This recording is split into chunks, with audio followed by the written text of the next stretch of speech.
अस्सलाम वालेकुम। ये लास्ट न्यूमेरिकल है चैप्टर 8 का। और न्यूमेरिकल ये सिंगल एक लाइन का जो है ना लिखा हुआ है, लेकिन ये कॉम्प्लिकेटेड भी बहुत ज़्यादा है और उस हिसाब से ये लेंथी भी बहुत ज़्यादा है। तो मेरी रिक्वेस्ट है कि ज़रा इसको अटेंटिव होके सुनिएगा, देखिएगा इस वीडियो को, and I hope you will understand it in a better way. First of all हमें जो इस न्यूमेरिकल के अंदर दिया गया है, ये 500 gram water at 10 degree Celsius. ये फॉर एग्जांपल ये बर्तन है एक हमारे पास, उसके अंदर हमारे पास ये पानी है और इसका एक तो मास जो है ना वो 500 ग्राम है और इसका टेम्परेचर है -10 डिग्री सेल्सियस, ये सॉरी 10 डिग्री सेल्सियस। अब यहाँ पे हमारे पास अगर लेट्स सपोज ये स्टीम है और ये स्टीम जो है ये 5 ग्राम है और इसका टेम्परेचर जो है वो 100 डिग्री सेल्सियस है। जब हम स्टीम को पानी के अंदर मिक्स कर देते हैं तो फर्स्ट ऑफ ऑल स्टीम जब हॉट वाटर में कन्वर्ट होगी तो उस वक्त वो थोड़ी सी हीट अमिट करेगी और ये नीचे जो वाटर है 10 डिग्री सेल्सियस वो इसको एब्जॉर्ब करके, तो स्टीम के वाटर कन्वर्ट होने के दौरान में जो हीट मिली उससे फर्ज कर लेते हैं कि 10 डिग्री सेल्सियस टेम्परेचर जो कोल्ड वाटर का था वो 12 डिग्री सेल्सियस हो गया। अभी जब स्टीम ये इस पानी के अंदर है तो ये स्टीम अब कन्वर्ट होके हॉट वाटर में चली गई है, यानी 100 डिग्री सेल्सियस टेम्परेचर तो हॉट वाटर का होगा ही, और जब ये 100 डिग्री सेल्सियस वाला हॉट वाटर हीट रिलीज करेगा और कोल्ड वाटर इसको अब्जॉर्ब करेगा, तो ये समझ लें कि दूसरे स्टेप में लेट्स सपोज के इसका टेम्परेचर 16 डिग्री सेल्सियस हो गया। इसमें थोड़ी सी डिटेल बताना ये बड़ा ज़रूरी है कि steam eight 100 degree Celsius when convert into water at 100 degree Celsius, तो इस दौरान में जो हीट है वो लॉस करेगा, उसको भी कोल्ड वाटर अब्जॉर्ब करके थोड़ा बहुत अपना टेम्परेचर बढ़ा लेता है। जैसे मैंने एग्जांपल दिया 10 से 12 कर दिया, और जब स्टीम पानी के कोल्ड वाटर के अंदर फेंकी गई तो वो पहले तो कन्वर्ट हुई हॉट वाटर के अंदर, उससे ये जो कोल्ड वाटर है इसका टेम्परेचर थोड़ा सा बढ़ा, और उसके बाद जो स्टीम वाला वाटर था यानी अब हॉट वाटर है, जब ये हीट रिलीज करेगा तो ये दोबारा कोल्ड वाटर इसको वो भी एब्जॉर्ब करेगा, तो उसका टेम्परेचर फिर 12 टू 16 हो जाएगा। इसमें सिंपल सी बात यह है कि heat lost by steam is in two phases. First, when it converts its state, and the second when it is at higher temperature as compared to ये 10 डिग्री सेल्सियस वाटर। और ये कोल्ड वाटर जो है it is only to absorb heat, ये दोनों phases की heat को absorb करेगा। हम फर्ज कर लेते हैं कि इस वक्त हम ये स्टीम जो है इसको इस पोजीशन पे रखते हैं, ये मैंने स्टीम लिख दिया। यहाँ पर जो है मैं लिख लेता हूँ हॉट वाटर, यही स्टीम जो हॉट वाटर में कन्वर्ट हुई 5 ग्राम है ये। ऑन द सेकंड जो हमारे पास दूसरा था cold water,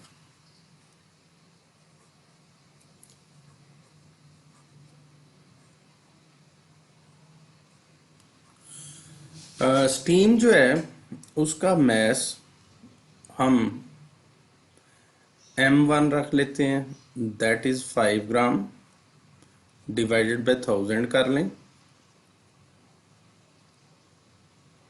it will be converted into kilogram, means 0.005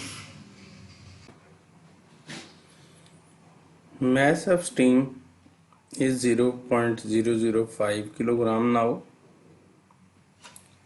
और स्टीम जब यानी गैस फॉर्म जो है वो लिक्विड फॉर्म यानी हॉट वाटर में कन्वर्ट होगी, तो उस वक़्त जो हीट जो है ना, इसके लिए लेटेंट हीट ऑफ वेपोराइजेशन की जो वैल्यू है, that is called HV, and this value is 2.26 multiplied by 10 power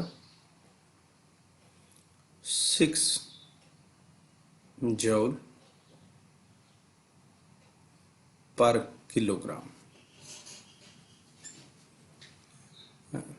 यहाँ पे जो देखा जाए तो जो हीट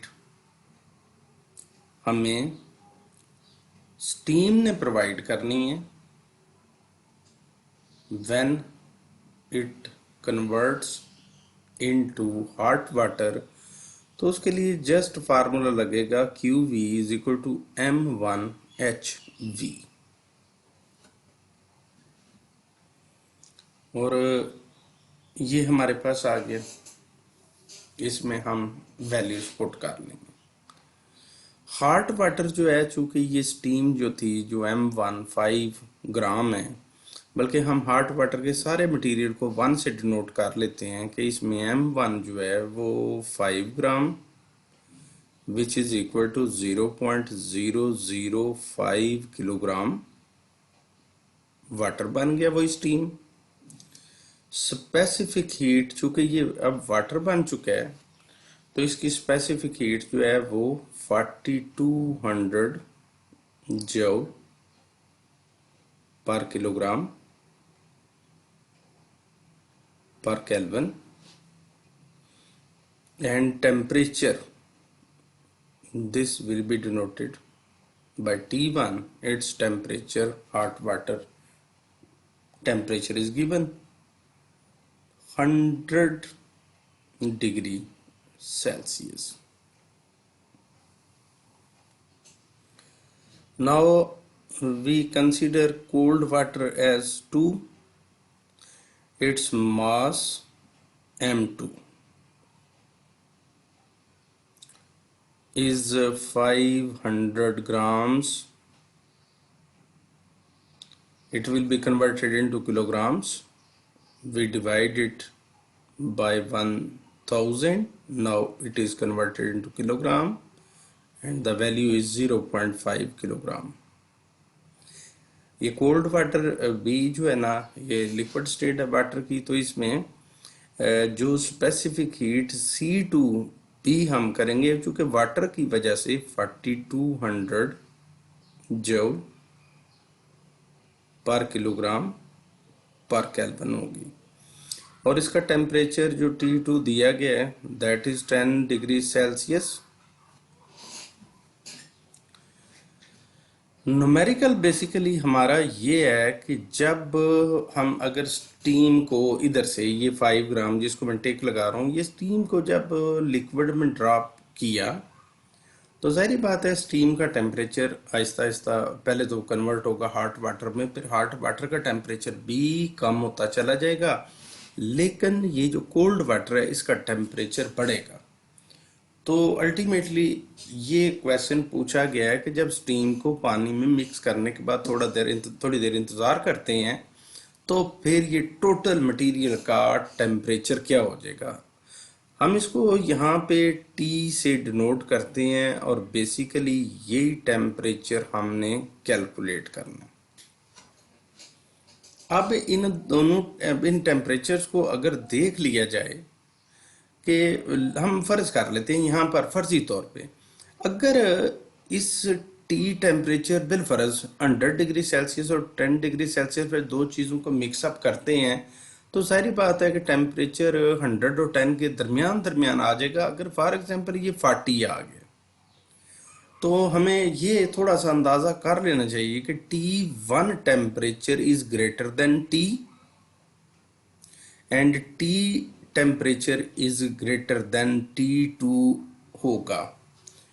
तो यहाँ पर अगर ये जो 100 डिग्री सेल्सियस पर टेम्परेचर है, इसके अंदर अगर चेंज हम चेक करना चाहें कि भाई डेल्टा T1 के अंदर T1 के अंदर जो चेंज आई वो कितनी आई, तो हम बोलेंगे कि पहले इसका टेम्परेचर T1 था, बाद में टेम्परेचर कम होके T हो गया। बेसिकली जब इन दो का टेम्परेचर डिफरेंस कैलकुलेट करना है तो T1 is greater than T, so T1 पहले आएगा और T बाद में आएगा।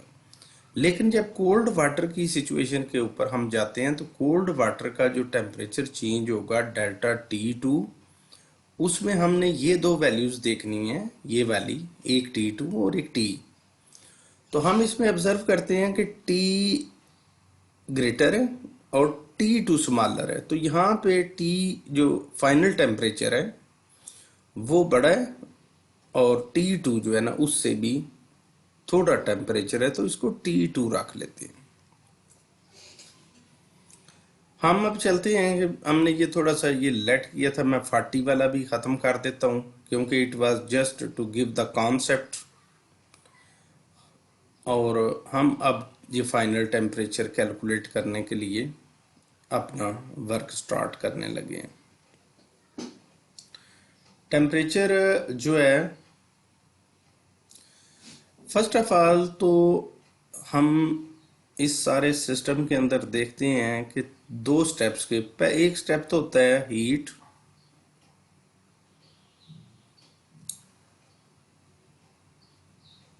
लॉस्ट बाय स्टीम प्लस, फिर हीट किसने लॉस की, हीट लॉस्ट बाय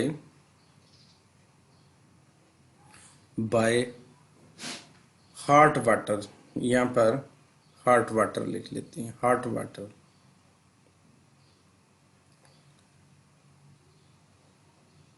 दो स्टेप्स के अंदर ये स्टीम ने हीट लॉस की, और सेकंड में है heat absorbed by cold water, heat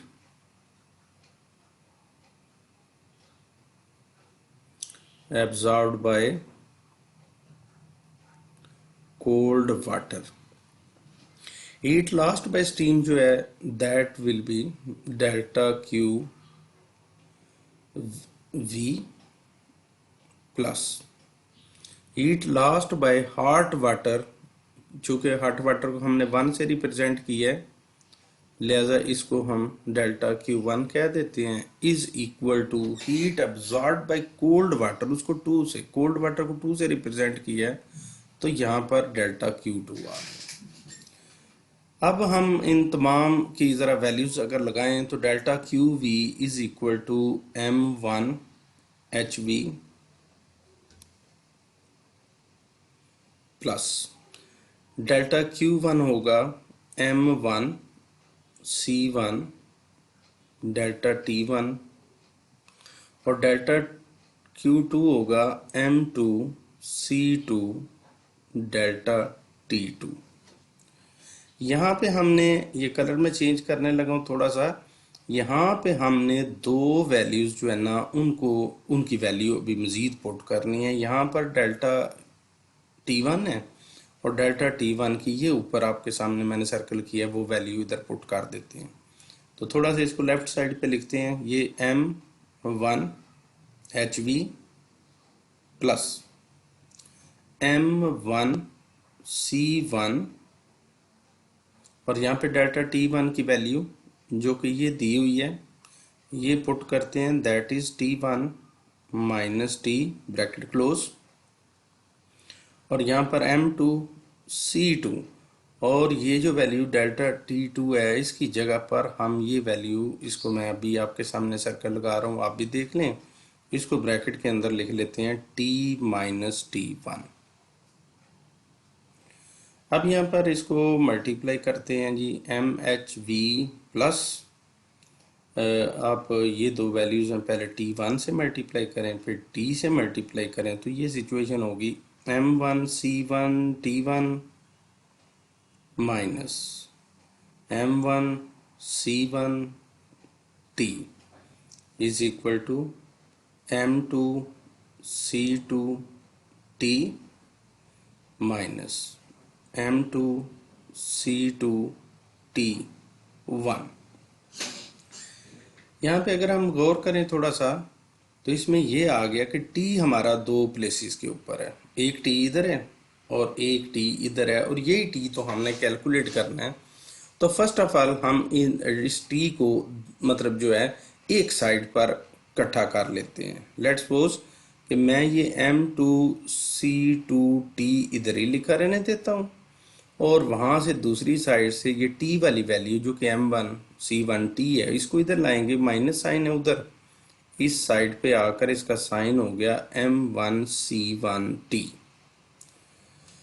और यहाँ से ये जो सर्कल के अंदर वैल्यू है, इसको भी दूसरी साइड पे अगर भेज दें तो वहां पर कौन कौन सी वैल्यू हो जाएगी, M1HV,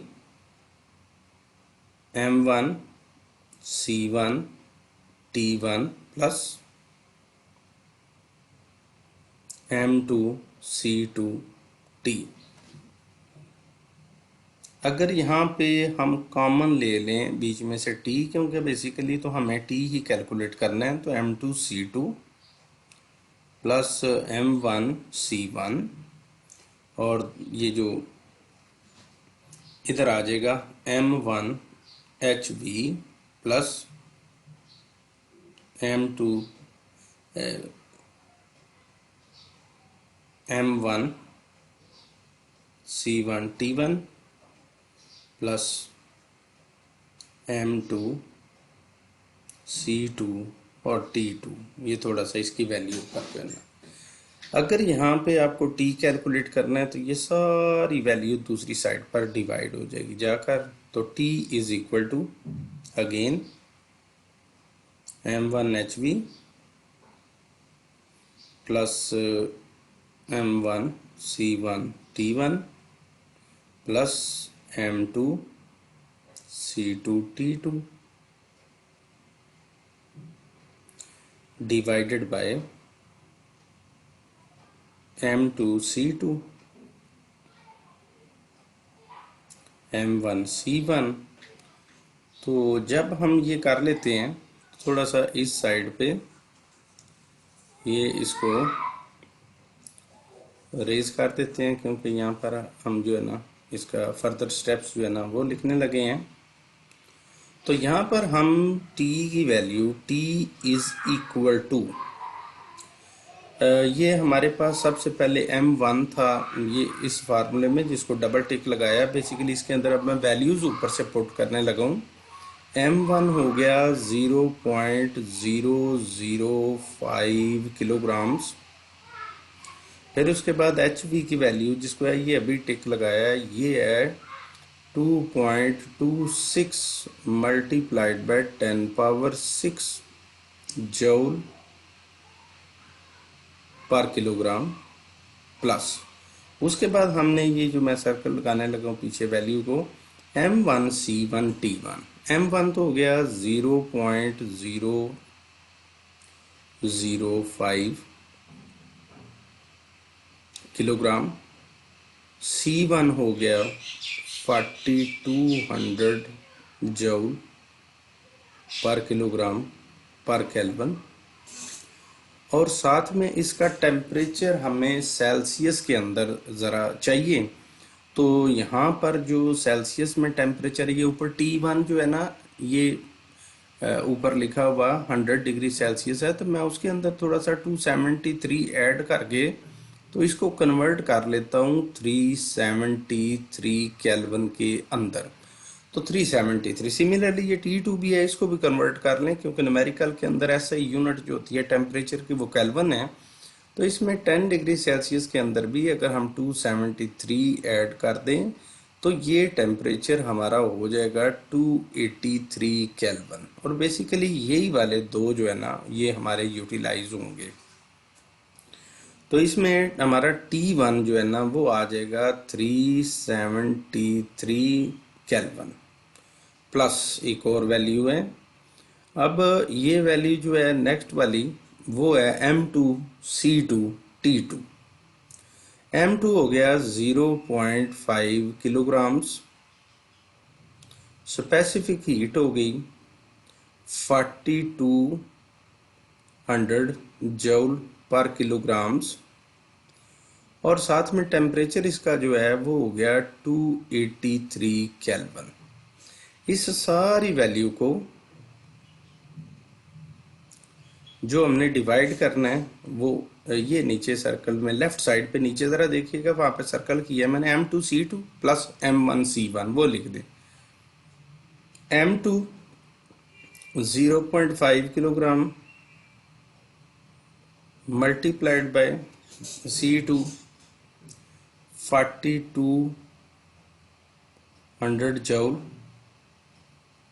पर किलोग्राम पर केल्विन, प्लस फिर है M1 0.005 kilograms multiplied by 42 joule पर किलोग्राम पर केल्विन।